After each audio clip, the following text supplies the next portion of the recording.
What if the downfall of a woman wasn't madness but the price of being brilliant, beautiful, and unwilling to obey? Once upon a time, Gladys Deacon was considered the most captivating woman in Europe. She inspired poets. She dazzled royalty. She outwitted men in salons and left aristocrats stammering in her presence. But decades later, she died in near total obscurity, locked in a psychiatric hospital. Isolated, forgotten, and branded by the public as a reclusive madwoman. The world remembers her name, if at all, as the Disfigured Duchess. But few ever ask, what really happened? Welcome to the channel. Here, we go beyond the headlines and tear through the myths. If you're new here, don't forget to like this video, subscribe, and hit the bell icon so you never miss a deeper truth. Today, we dive into the life of Gladys Deacon not just as a historical figure, but as a mirror reflecting society's uncomfortable treatment of women who dared to live outside the frame. Gladys's life was never just about romance or royalty. It was about being the wrong kind of woman at exactly the wrong time in history. Her beauty made her famous. Her defiance made her dangerous. And in the end, her story reads less like a fairy tale and more like a warning. She was born into privilege but not peace. Her parents, Americans in Paris, presented an image of wealth and cultural elegance. But inside the gilded facade was a marriage filled with violence, jealousy, and public scandal. Her father was volatile. Her mother was indulgent and restless. Gladys was raised not in safety, but in the crossfire of ego and reputation. At just 11 years old, she became a bargaining chip in one of the most public marital breakdowns of the era, her father shooting and killing a man he suspected of having an affair with Florence, Gladys's mother. The court battles were brutal. Accusations of adultery, insanity, and unfit parenting flew in both directions. Gladys was pulled between continents, between parents, and between conflicting versions of who she was supposed to become. Even as a child, she was learning the most bitter lesson of high society. You are only safe when you obey the rules and silence yourself. But she didn't. Gladys's early education set her apart. She wasn't just intelligent, she was brilliant. She taught herself ancient Greek and Latin for fun, debated mathematics with private tutors, and read philosophy with the same passion others reserved for parties. She had the kind of mind that couldn't be dimmed, and a face that artists called sculptural, hypnotic, and unforgettable. And that combination, beauty and intellect, was exactly what would doom her. Because women like Gladys don't just threaten men, they unsettle society. She refused to play the part. She scoffed at suitors, laughed at social conventions, and challenged anyone who tried to reduce her to a pretty object. For a time, it worked. She charmed her way through European courts, dazzled literary giants, and seemed invincible. Even the future Kaiser of Germany was said to have given her his communion ring at a ball, smitten by her presence. But even at her peak, you could see the cracks. The pressure to remain flawless, to be perfect in appearance, demeanor, and obedience was relentless. At age 22, convinced her nose wasn't quite classical enough, she underwent an experimental paraffin wax injection, meant to reshape her profile. It went horribly wrong. Her face swelled, the wax hardened, infection set in, and suddenly, the most admired face in Europe became a public curiosity. Tabloids swarmed with reports of a botched beauty, a fallen idol. And here's where the story begins to shift. Because society didn't offer her sympathy, it offered scorn. What does that say about the way we view women's appearances? About how quickly admiration curdles into mockery the moment a woman loses her physical perfection. The very world that had built her up for her beauty now discarded her for daring to alter it. In the wake of that disaster, Gladys's emotional health began to fray. Her mother, still obsessed with prestige, ignored the warning signs. Friends became uneasy. Whispered rumors of instability began to circulate. She was sent to sanatoriums, hidden away, and managed like a family secret. But this wasn't madness in the clinical sense, it was the psychological collapse of someone forced to uphold impossible expectations and punished for every deviation. And then came Charles Spencer Churchill, 9th Duke of Marlborough, one of the most powerful aristocrats in England. He was cold, calculating, and already trapped in a marriage of convenience with American heiress Consuelo Vanderbilt. But he saw something in Gladys' spark. A danger, perhaps a reflection of everything he wished he could be. Their relationship was both passionate and destructive. She became his confidant, his lover, and eventually, his second wife. But even marriage to a duke couldn't shield her. The aristocracy never forgave her for being an outsider, for stealing a title that had once belonged to the saintly Consuelo. She was never accepted, not truly, and the palace where she once ruled as Duchess slowly became her prison. There, under the weight of a loveless marriage, chronic miscarriages, and bitter gossip, Gladys began to unravel. And as she fell, society looked on and nodded, as if to say, "This is what happens to women who won't play nice." We'll continue this descent in the next chapter, because this story is far from over and the most haunting questions are still ahead. Picking up where we left off, Gladys Deacon was already living in the eye of a social storm. Her beauty had become a burden. Her intellect, once celebrated, now marked her as arrogant, and her place in the aristocracy was never truly secure. Even after marrying the Duke of Marlborough, she remained an outsider in the gilded halls of Blenheim Palace, a guest in her own home. The truth is, Gladys didn't just marry a man. She married an institution. Blenheim wasn't just a house. It was a monument to British power, history, and ego. The 9th Duke, Charles Spencer Churchill, was obsessed with restoring its legacy. But while the palace gleamed on the outside, its heart, like their marriage, was cold and brittle. Gladys's role as Duchess offered no real agency. She was expected to smile, host, and produce heirs. But what the public didn't see were the long stretches of silence, the dinners filled with icy stares, and the mounting sense of isolation. She suffered multiple miscarriages, one of which left her partially blind from a botched medical procedure. Her husband showed little concern. In letters and actions, he distanced himself emotionally and physically. There was no real partnership, only performance. And yet, society blamed her for the breakdown. Here's the uncomfortable question. Why do we so often fault women for the failure of marriages, especially when they refuse to play the submissive role? In Gladys's case, her unwillingness to conform became the evidence used against her. Inside the palace, tension simmered. Her stepsons resented her. The local aristocracy whispered behind her back. Even her attempts to contribute, be commissioning art, maintaining the gardens, and promoting charitable causes, were met with condescension. When she invited the sculptor Jacob Epstein to create a bust of the Duke, it became a symbol of their unraveling. Epstein captured the Duke's features with brutal honesty.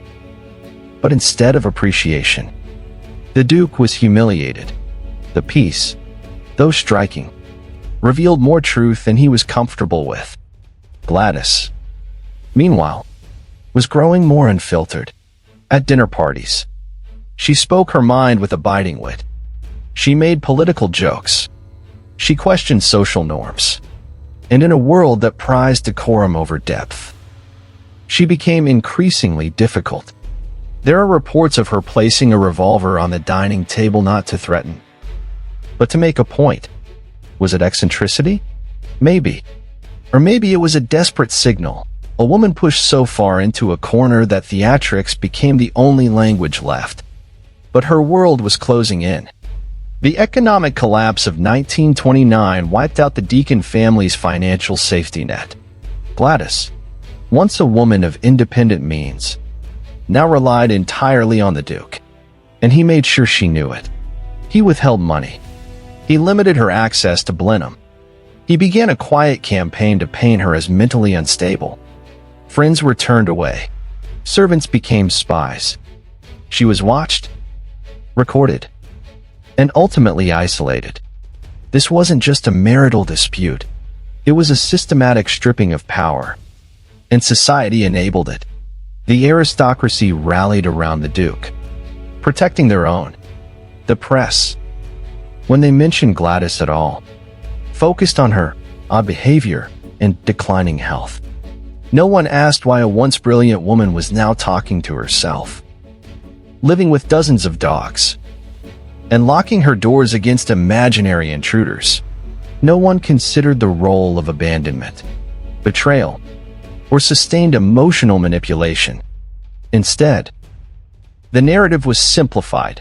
She'd gone mad. Let's stop here and reflect on that word madness. Historically, it's been the go-to diagnosis for any woman who refuses to conform. From ancient times to the 20th century, countless women have been labeled hysterical, unstable, or insane for expressing anger, grief, or independence. Gladys fit the pattern. Too loud, too smart, too unwilling to break under pressure. So she was broken on society's behalf. By the early 1930s, the marriage was effectively over. The Duke moved out, taking most of the household staff with him. Gladys remained at Blenheim, surrounded by dogs, letters, and fading memories. He offered her hush money. She refused. Legal threats followed. She hired investigators. He launched character attacks. It became a chess match played in silence, with dignity as the last remaining piece on the board. When she was finally forced out of the palace, it wasn't with a bang, but a quiet, devastating whimper. Locked out of her own home, denied access to her belongings, she took refuge in a modest hotel in London. She fought for a fair settlement. She clung to every fragment of her identity, even as newspapers speculated about her mental state. She kept attending public events: Wimbledon, art shows, lectures as if to remind the world that she still existed. But the whispers never stopped. Friends vanished. Family distanced themselves. Former allies chose neutrality. And in one of the cruelest twists, her husband rewrote his will, cutting her out completely. By now, she was no longer Gladys Deacon, the Duchess of Marlborough. She was that odd woman, the one with the dogs and the locked doors, the one who used to be beautiful, the one who couldn't keep her husband, the one they all watched fall, silently satisfied that she'd gotten what she deserved. But did she? Or was this simply the endgame for women who live too vividly, speak too freely, and refuse to be contained? Her life didn't collapse all at once. It was chipped away by betrayal, by institutions, by carefully orchestrated doubt. And once the story of her madness took hold, no one dared to ask what had really happened. We'll continue in part 3, because there's more to uncover and the descent is only just beginning. What happens when society no longer sees a woman as valuable, not because she's done something wrong, but because she's no longer useful to its expectations? After being forced out of Blenheim, Gladys Deacon found herself in a kind of limbo. She wasn't just displaced from her home, she was unmoored from an entire identity. Once introduced as Her Grace, the Duchess of Marlborough, she was now reduced to hotel registries and legal paperwork. And with each passing month, her world grew smaller. No royal invitations, no grand parties, just legal threats, tabloid gossip, and silence. What followed was not a breakdown in the dramatic sense, but a slow erosion. Her finances were nearly gone. The Duke had slashed her allowance. and she was now paying lawyers to fight battles most of society deemed already lost. Yet she persisted, not out of pride, necessarily, but because she refused to disappear on someone else's terms. That kind of quiet resistance, the refusal to accept erasure, often looks like madness to those in power. Her days became structured around appearances that defied the narrative being built against her. She would still be seen in public, still read books in lounges, still hold conversations in perfectly lucid, intelligent ways. She made sure people knew she was still here. But behind the surface, the damage was real. Gladys's relationship with her past fractured further. She stopped speaking to most of her relatives. She fought over trivial objects, an old lacquer table, disputed jewelry, perhaps not for their value, but for the principle of not letting go. These weren't just possessions. They were fragments of a former self, one that the world insisted she forget. And then came the siege at Carlton House Terrace. This wasn't a metaphor. This was an actual standoff. In London, in a home where Gladys barricaded herself with her belongings and her remaining dignity. The Duke, seeking to reclaim what he saw as his, cut the power. Men entered the home without her consent. She slapped a pipe from one man's mouth and called the police. Locked doors, canned food, shivering in candlelight. This was her life. It reads like a thriller, but it's all documented. And it's hard not to see it as a war over narrative. Was she irrational and unstable? Or simply a woman cornered, defending her last sense of control? Let's pause here and ask, how would this story be written if the roles were reversed? If a former duke, aging and eccentric, hoarded dogs and refused to leave a property while fighting off lawyers, would we call him mad or simply colorful? We need to question how gender colors judgment. For Gladys, the label mad had already been socially sealed. No court ruling was needed. Whispers were enough. And so, even when she returned to modest society appearances, attending weddings, visiting galleries, there was a shadow behind every glance. That's her, the Mad Duchess, the one who used to be someone. By the early 1930s, even her attempts at humor and rebellion took on a bitter edge. She joked about sleeping with kings and prime ministers. She left loaded silences at dinner tables. She spoke openly about communism. For someone who once played the role of refined guest, these were deliberate provocations.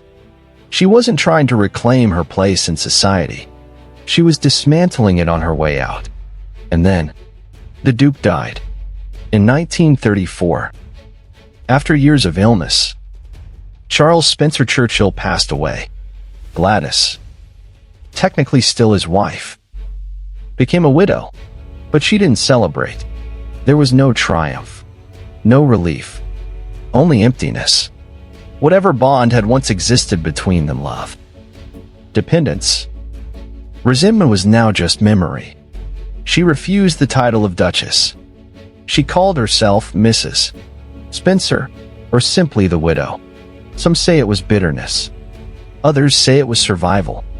Either way, she was finished pretending. In the aftermath, she retreated to the countryside, a small farmhouse, chickens, geese, spaniels. For a woman who once dined with royalty, the contrast was striking. Locals whispered about the witch in the woods. Children ran past her gates in fear.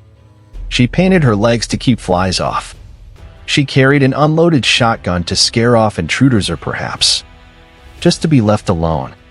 But if this sounds like a descent into madness, it's worth looking again. She still read constantly, still wrote letters, still kept her mind alert. What had changed wasn't her intellect, it was her relationship with the world.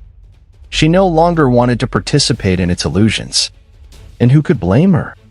She had seen the inner rot of high society. She had watched how easily admiration turns into cruelty. She had survived scandals, surgeries, spiritual betrayals. and character assassinations. And now, having outlived almost everyone who once shaped her story, she chose seclusion not because she was lost, but because she had nothing left to prove. But the world couldn't leave her in peace. Rumors persisted that she'd gone mad, that she spoke to ghosts, that she kept the corpses of her spaniels in the fridge. Some were true, some weren't. But the image was now complete. Gladys Deacon, the disfigured Duchess, the madwoman of Chackham, the witch of Oxfordshire. Yet what if the real story is more devastating? What if she wasn't mad but simply no longer willing to wear the mask? History rarely makes space for that kind of woman. The ones who speak plainly, who refuse to flatter power, who age without apology. Instead, they're rewritten into cautionary tales. Their sharpness is called hysteria. Their privacy is called delusion. Their independence is called loneliness. But what if Gladys Deacon wasn't the cautionary tale? What if we are? Because the further we look into her life, the clearer it becomes this wasn't just personal tragedy. It was collective failure. A society more invested in control than compassion. A public more amused by downfall than invested in understanding. And her descent, in many ways, was made inevitable not by who she was, but by what she refused to become. The further Gladys Deacon retreated from public life, the more intensely society projected its own myths onto her. Her silence became evidence. Her solitude was framed as insanity. Her refusal to play by the rules was seen as proof that she had lost her mind. But what if the truth was far more uncomfortable? What if she hadn't lost her mind at all? What if she simply saw through the game? By the mid-1930s, Gladys had all but vanished from the social circles that once courted her. She purchased a modest stone cottage in the countryside Grange Farm in Chackham, surrounded by orchards and overgrown fences. It wasn't grandeur she sought anymore. It was privacy. She lived among her books, her paintings, and eventually, dozens of King Charles spaniels.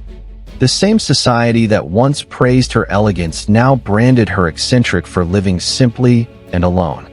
And yet, her so-called eccentricities often get exaggerated in retellings. Yes, she kept her dog's close perhaps too close. Yes, she spoke little to neighbors and preferred evening walks by flashlight. But she also maintained detailed correspondence. She clipped articles. She remembered dates. She wrote in full paragraphs. None of that matches the caricature painted by history, a madwoman muttering in rags. That image is more projection than fact. What we do know is that she didn't give up entirely. She still had loyal acquaintances. One was a displaced Polish man named Andrzej Kwiatkowski, who helped repair her garden gate and eventually became a sort of caretaker. For over 2 years, she refused to let him inside the house. Instead, she passed tools through a cracked window and barked instructions from behind bolted doors. When she finally did allow him inside, he found a curious mix of decay and order, an immaculate drawing room filled with art and books, while the rest of the house was littered with newspapers, scattered bones of long-dead pets, and no functioning plumbing. It was less a madhouse and more a fortress built out of trauma. And that word fortress might explain more than any medical file ever could. Because Gladys wasn't just hiding from the public. She was defending herself from a lifetime of betrayal. From a society that adored her, then devoured her. From a family that fractured under wealth, scandal, and distance. From a marriage that drained her of worth. Every door she locked, every window she nailed shut, was a metaphor. She was sealing herself off from the world that had failed her at every turn. Still, even behind those walls, life crept in. Letters from estranged sisters, food parcels from acquaintances, occasional visits from curious neighbors. Some brought warmth, others brought judgment. One by one, the last connections of her past began to vanish. Her mother had died in 1918. Her sisters grew more distant over the years. Her beloved housekeeper Agnes Grills passed away under mysterious circumstances. And soon, Gladys was entirely alone. By the 1940s, her name was little more than a punchline in the rare newspapers that remembered her. Whispers circulated she'd been committed. She talked to cats. She believed herself to be royalty. But these weren't facts. They were shadows cast on a woman whose story no one had bothered to understand. We see this time and again in history. Women who age outside the frame of society's expectations become distorted. Their brilliance gets rewritten as hysteria. Their solitude becomes mental illness. Their anger, often completely justified, is chalked up to emotional instability. What's striking is how consistent this pattern is across cultures, eras, and classes. Gladys's story might feel dramatic, but its core is sadly ordinary. A woman punished not for failing, but for refusing to fit. By 1962, complaints began piling up. Neighbors feared her home was a health hazard. Authorities whispered about fire risks, blocked exits, and mental instability. A decision was made without her consent to remove her from her property. On a cold March day, 4 men in white coats arrived at Chackham. Gladys, half-dressed and confused, was dragged from her home. Her cats scattered. Her belongings were seized. She never returned. The woman who had once dined with emperors was now confined to a psychiatric hospital, transported in a luxury car that mocked the irony of her fate. St. Andrew's Hospital was no ordinary asylum. It had once housed Violet Gibson, who attempted to assassinate Mussolini, and Lucia Joyce, daughter of James Joyce. But even among these names, Gladys stood apart. She didn't belong there. Not truly. She was placed under observation, labeled unstable. And yet, even within those walls, she retained moments of lucidity. She requested baths daily. She gave orders with clarity. She trusted no one except Andre, who had once helped her but whom she now never forgave for unlocking the door. It's easy to stop the story here and say, that's how she ended. That's what she became. But that would be dishonest. Because Gladys Deacon didn't simply vanish. She outlasted her enemies. She defied the caricature. And even in confinement, she remained a symbol of resistance, of complication, of inconvenient womanhood. She never conformed. Not as a daughter, not as a duchess, not as a widow, and not as a patient. Her body eventually broke down, but her defiance didn't. So what do we do with a woman like Gladys? A woman who once held all the cards: beauty, wealth, intelligence, and still lost the game? Was she flawed? Absolutely. Was she cruel at times? Undoubtedly. But madness? No. The real madness was how willing society was to erase everything she had been the moment she stopped being useful. And this raises a final question. How many women have we locked away? Not because they were dangerous, but because they were inconvenient? Everything about Gladys Deacon's final years seemed designed to be forgotten. No grand obituary, no public reckoning, just a quiet fade into institutional care and whispered myth. And yet, even in that silence, there's something deeply revealing, something society often avoids confronting. After her removal to St. Andrew's Hospital in 1962, Gladys was no longer referred to as a duchess. She was simply another patient. Her once immaculate lineage, her famous face, her volatile marriage, none of it mattered inside those hospital walls. Her story was now reduced to notes in a medical file, most likely coded with vague terms like delusional or non-compliant. But did she really lose touch with reality? Or had reality simply pushed her out? By this time, she was in her 80s. Her body was frail, her hair gray and tangled, and her speech reportedly sporadic. Yet staff also noted that she still had sharp moments. She read newspapers. She remembered names. She refused to participate in group activities and often ignored the nurses. But she was not incoherent. What she was deeply mistrustful, and after a lifetime of betrayal. Who wouldn't be? It's worth pausing here to examine the context. The mid-20th century was not known for progressive mental health care. Women, in particular, were institutionalized for behaviors ranging from depression to simply being difficult. There were no real systems of advocacy, no trauma-informed care, and certainly no nuance in understanding what isolation, grief, or long-term psychological abuse could do to someone like Gladys. Her diagnosis, if there was one, was likely shaped more by cultural bias than by clinical science. And it's no coincidence that her institutionalization coincided with the death of almost everyone who once knew the full arc of her life. Her mother was long gone. Her sisters Dorothy and Edith had stopped corresponding. Her former husband was dead. The aristocratic world that had once shaped her had either collapsed or moved on. She was no longer anyone's responsibility. In many ways, that's exactly what the world had been waiting for. Gladys's name still surfaced occasionally in gossip columns or obscure biographical footnotes. Some called her the Mad Duchess. Others remembered her as the last of the real aristocrats. But the most honest descriptor might be this: a woman out of time. She had lived too long. She had survived the Gilded Age, 2 world wars, and the crumbling of the very social order that once defined her. The world she was raised to conquer: ballrooms, dynasties, arranged marriages no longer existed.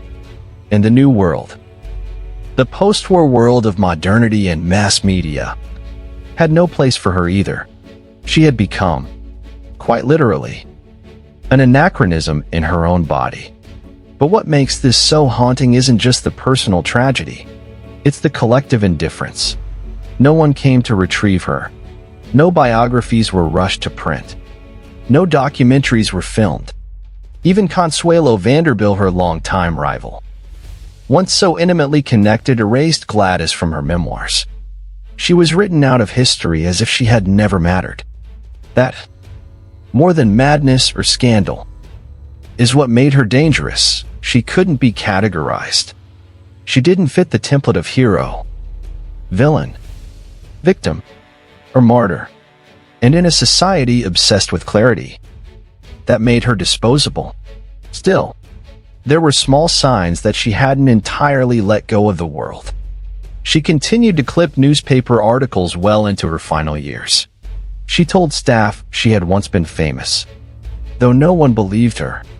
She spoke of Winston Churchill as if they had once argued over politics, which, of course, they had.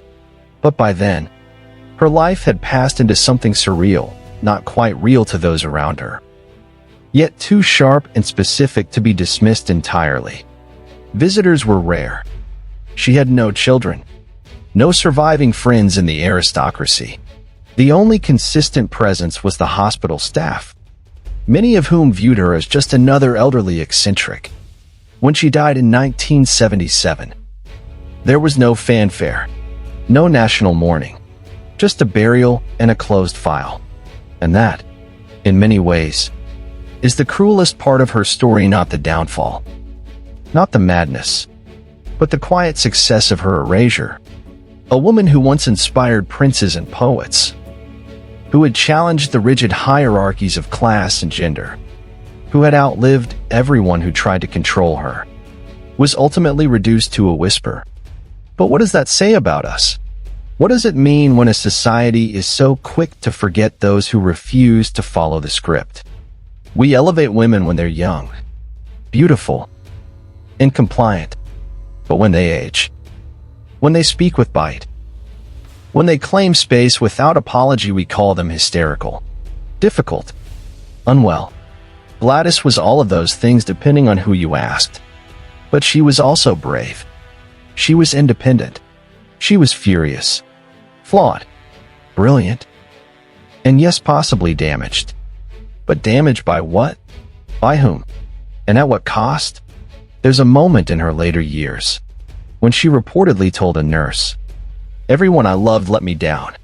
That sounds like the final words of a broken woman. But maybe it was just the clearest truth she ever told. As we near the final part of her story, we're left with a legacy that is neither simple nor triumphant. It's a reminder that some women are written out not because they failed, but because they refused to perform. And in doing so, they reveal the very stage they were forced to stand on. Picking up from where we left off, we are now standing in the long shadow cast by Gladys Deacon's Lithia life, once dazzling with beauty and promise, later devoured by silence. And the real question isn't just what happened to her. It's why society needed her to disappear so completely. In 1977, Gladys died at the age of 96. The newspapers barely noticed. A small funeral. Modest arrangements. No high society guests. Her death, much like her final decades, was marked by quiet dismissal. It was as if the world breathed a sigh of relief, grateful that one of its most inconvenient stories could finally be closed. But can it really be closed? When we revisit Gladys Deacon's life, the sharpest detail isn't her beauty, her intellect, or even her so-called madness. It's the way she was continually rewritten. As a child, she was the bright American heiress. As a young woman, she became the enigmatic beauty desired by kings and painters. As a duchess, she was cast as the scandalous social climber. As an older woman, she became the eccentric or the mad recluse.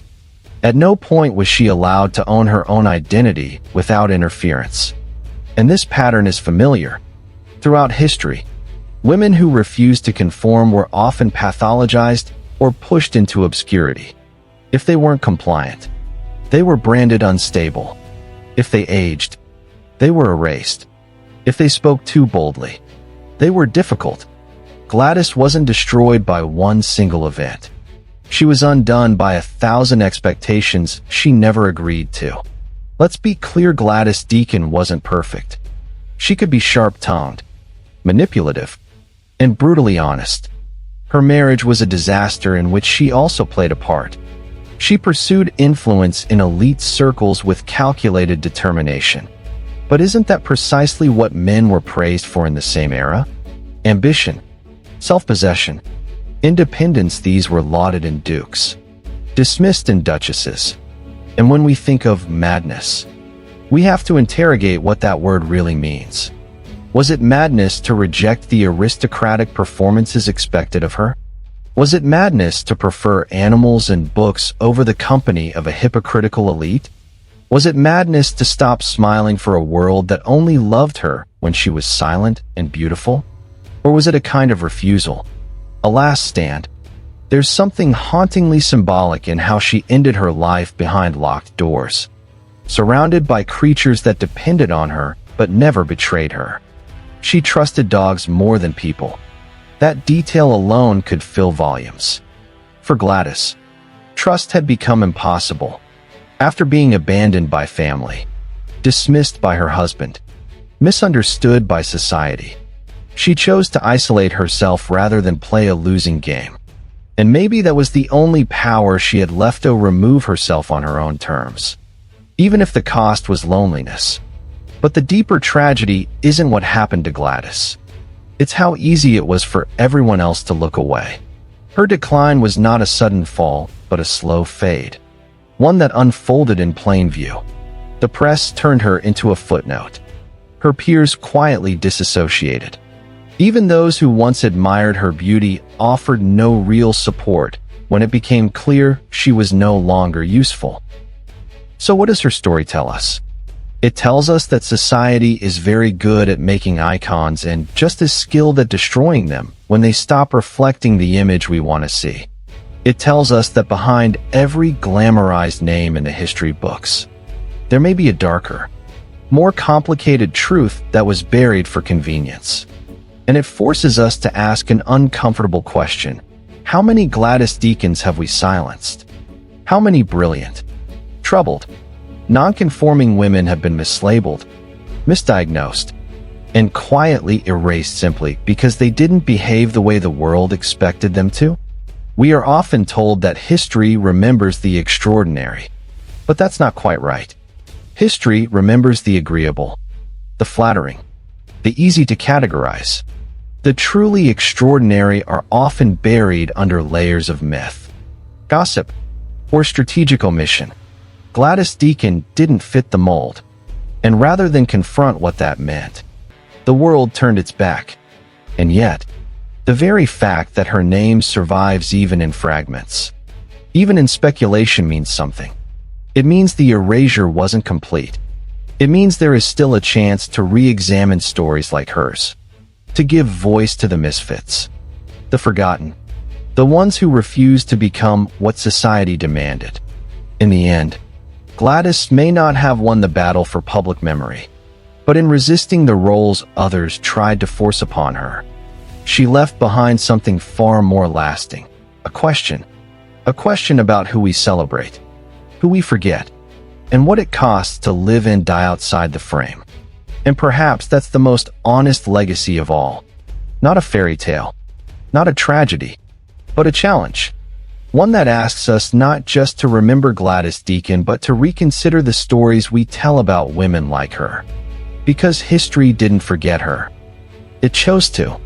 And now, we get to choose whether to let that silence stand. So maybe the real question isn't what happened to Gladys Deacon, but what keeps happening to women like her. Women who defy the script. Women who live too loudly. Age without apology. Refuse to be ornamental. Women who stop performing and suddenly become invisible. Or worse, become crazy in the eyes of a society that never intended to understand them in the first place. We look at stories like Gladys's and call them tragic. But tragedy implies fate. What if it wasn't fate? What if it was the slow violence of indifference? The quiet machinery of institutions that protect power, not people? And what if the scariest part is not how she died, but how many times the world watched her break and said nothing? If we can forget someone like Gladys Deacon, who else have we already erased? Thank you for staying with us to the very end of this journey.